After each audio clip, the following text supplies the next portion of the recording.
Então, a gente está na segunda aula sobre polinômios e na última aula a gente falou sobre o algoritmo da divisão euclidiana, né? A gente falou também a condição de parada sobre esse algoritmo. E a ideia era que se você tem um polinômio p de x e você vai dividi-lo por um divisor t de x, isso dá um quociente q de x e deixa um resto, um r de x. E a nossa condição é que o grau do resto, né, o grau de r, é menor do que o grau de d. É menor do que o grau de d. Maravilha, sensacional, né? Lembrando que eu estava usando aquele símbolo, esse 6 ao contrário, aí é o símbolo da derivada parcial, né? Para representar grau.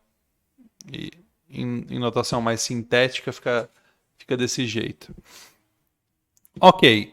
Então, desse teorema, né, você escrevendo por extenso essa igualdade, ela dá que P de x igual a D de x vezes Q de x mais R de x.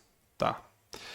O teorema do resto diz o seguinte para a gente. Ele fala, no caso especial, em que minha D de x é um polinômio de primeiro grau. A minha D de x é da forma ax mais b. Tá? Então, se minha D de x é da forma ax mais b, o meu P de x ele vai dar ax mais b vezes q de x mais o r de x.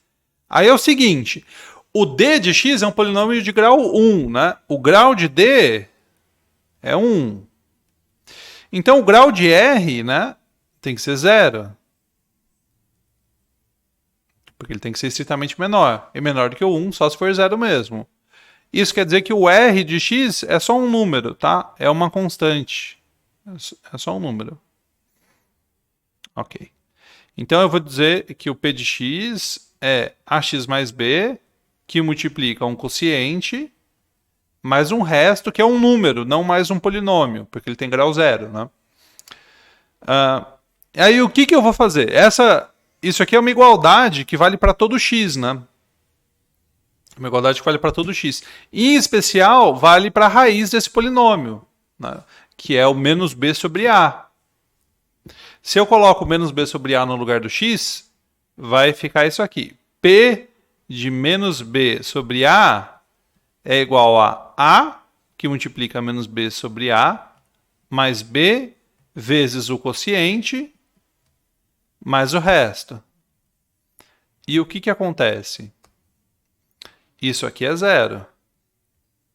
Então, isso aqui, né, também vai sumir. Eles estão multiplicando.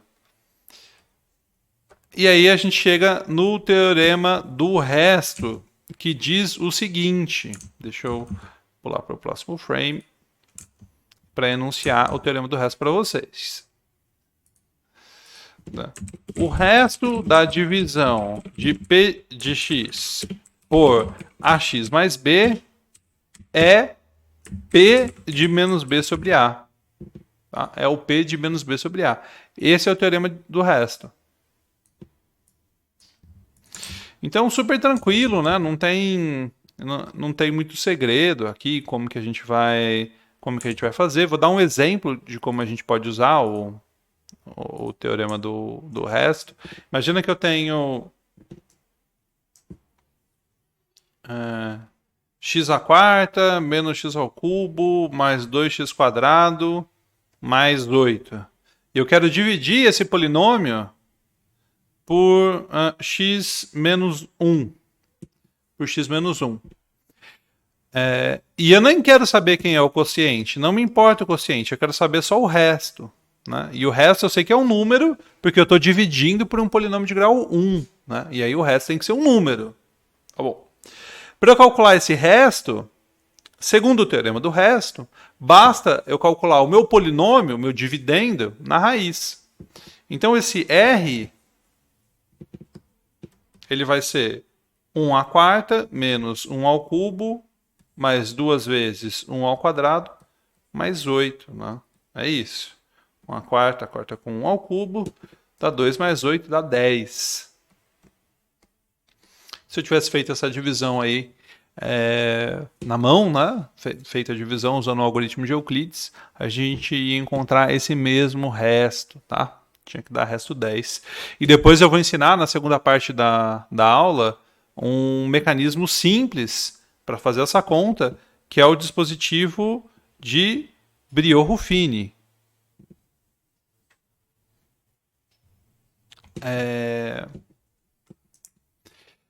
Ok, tá bom. E o teorema de D'Alembert? Qual que é o teorema de D'Alembert? Ah, peraí. A gente... Foi um pedido para a gente fazer essa conta na calculadora, para não perder muito tempo, e mostrar, né, por A mais B. Então vamos fazer esse x à quarta menos x ao cubo mais 2x quadrado mais 8 dividido por x menos 1.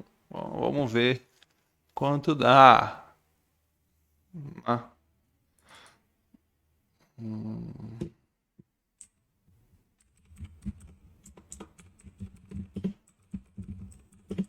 Era mais fácil fazer usando o Briot-Ruffini do que colocar na calculadora que eu estou usando aqui. Bom, eu não... na minha calculadora é um mistério fazer essa conta. Mas a gente pode fazer, né? Achar o quociente aqui. Para a gente achar esse quociente, vamos fazer isso aqui. Eu vou tirar esse R e esse Q aqui só para... Bom que fica mais um exemplo. O número que eu coloco aqui, né? Tem que ser o suficiente para matar esse x à quarta. Então tem que ser x à quarta dividido por x, né? Tem que ser o x ao cubo. Aí eu coloco x ao cubo vezes x, a x à quarta, vai ficar menos x à quarta. E x ao cubo vezes menos 1 dá menos x ao cubo. Eu mando ele para o outro lado como mais x ao cubo. Aí que maravilha, já acabou com esses dois, né? E sobra 2x ao quadrado mais 8. Aí o que eu preciso colocar? Para acabar com 2x ao quadrado, eu preciso colocar 2x, né? Então vai dar 2x vezes x menos 2x ao quadrado aqui. 2x vezes menos 1, menos 2x. Vai para cá como mais 2x. Então a gente fica com 2x mais 8, né? E, bom, agora eu tenho que colocar 1 mais 2 para acabar com esse 2x. Vai dar 2x, 2 vezes 2x, vem para cá como menos 2x. 2 vezes menos 1, menos 2. Vai para lá como mais 2. Tcharam, resto 10. O resto deu 10 mesmo.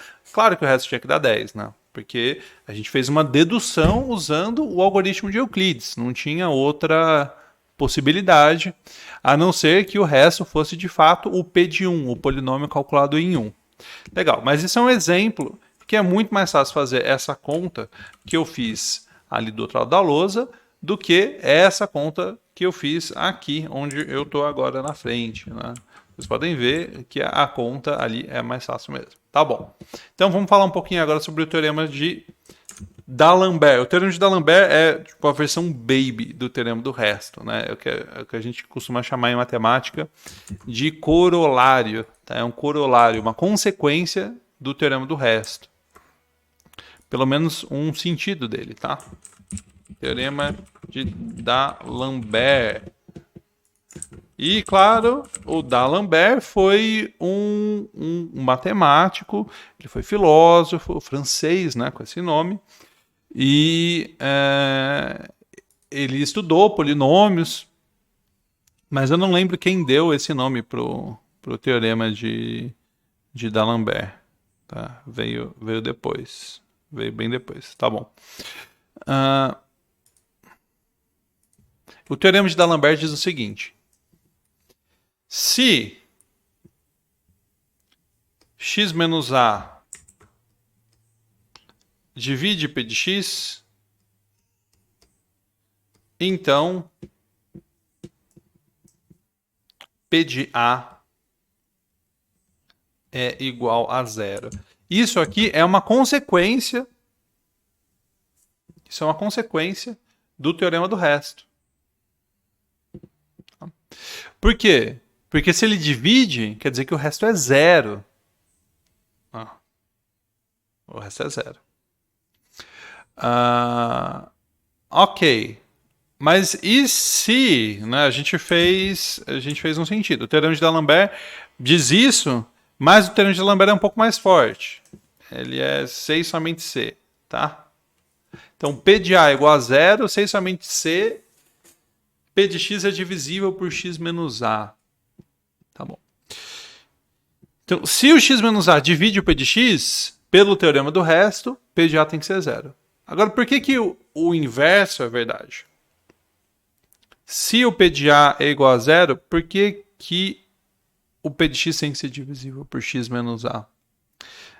E a resposta é simples, tá? A resposta é simples porque segue o teorema do resto. Se você escreve a divisão do P de X por X menos A, vai dar um quociente vezes X menos A mais um resto, né? Então acabou. Se o P de A é zero, o resto é zero também. Então, de qualquer forma, ele é divisível. Então, o teorema de D'Alembert ele é uma regra prática. Se você descobriu que um número é raiz de um polinômio, você já pode dividi-lo.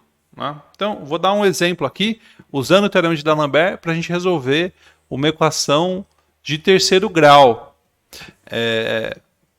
Imagina que você quer resolver essa equação aqui. X ao cubo mais x quadrado mais x menos 3 é igual a zero. Quero resolver essa equação. E aí uma dica para vocês é sempre tentem 1 e menos 1 no valor de x. Tá? É uma heurística de vestibular isso. Isso não tem nada a ver com os polinômios, isso tem a ver com a mente do examinador que faz a prova. Né? Não tem nada a ver com a natureza dos polinômios. Mas em provas ajuda, tá? Tentar 1 e menos 1. Nesse caso, por inspeção, tá? Inspeção é uma palavra bonita para chute. Por inspeção, você consegue descobrir que x igual a 1 é raiz. Tá bom, o x igual a 1 é raiz. E por que isso te ajuda a resolver esse polinômio? Por um motivo simples. Porque se o x igual a 1 é raiz, então P de x é divisível por x menos 1. O que isso quer dizer? Quer dizer que se eu pegar esse P de x aqui, então vamos para a próxima página, que eu vou mostrar como que a gente pode usar o teorema de D'Alembert para resolver esse polinômio aqui.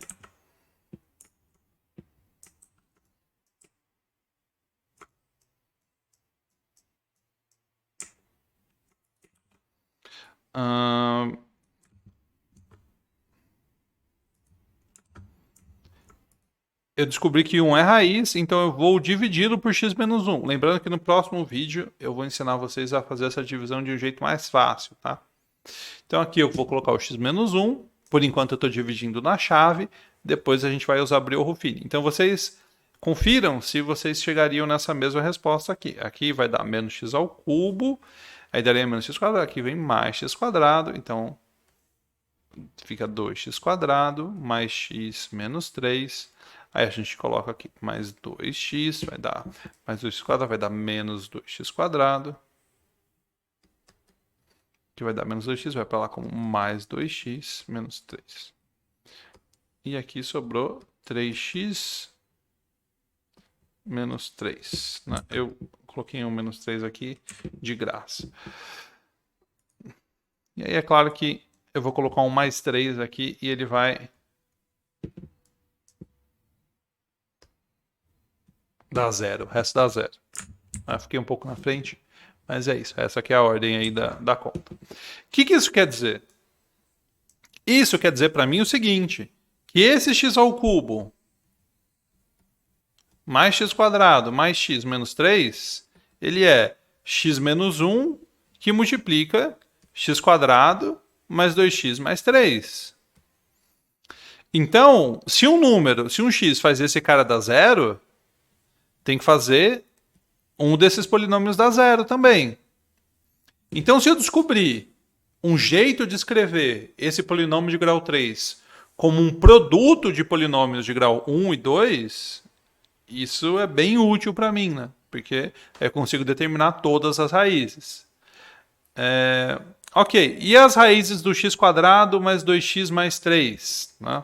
Bom, e isso aí a gente resolve a equação do segundo grau. Né? Esse x² mais 2x mais 3, evidentemente, só vai ter raízes complexas, né, gente? Porque x² mais 2x mais 1 é x mais 1 ao quadrado.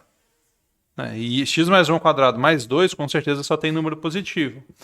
Mas, enfim, eu consigo usar pela fórmula de Bhaskara, né, pela fórmula quadrática, achar as outras raízes aqui, né? Então, isso aqui é x mais 1 ao quadrado mais 2 é igual a 0.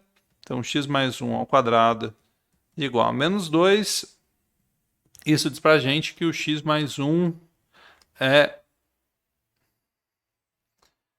mais ou menos i raiz de 2. Então, x é menos 1 mais i raiz de 2, ou menos 1 menos i raiz de 2. Então, tomem cuidado, tá? Porque quando a gente está falando de polinômio, todo mundo já imagina que você saiba número complexo. Ah, mas o delta deu negativo. Não importa. O delta deu negativo, mas ele tem raiz complexa.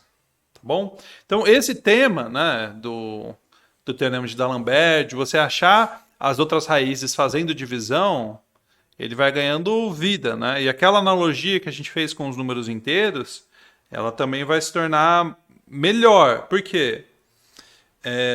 Porque, dado um polinômio, você consegue fatorar esse polinômio de forma única. Tem um detalhe nesse único, né? É único tirando uma operação que você pode fazer. Mas é essencialmente único. Essa operação é multiplicar por um número real só. Mas é essencialmente único. E aí a gente pode usar essa forma fatorada para achar as raízes. Esse é o teorema fundamental da álgebra. Isso vai ficar para a nossa aula 3 de polinômios. Né?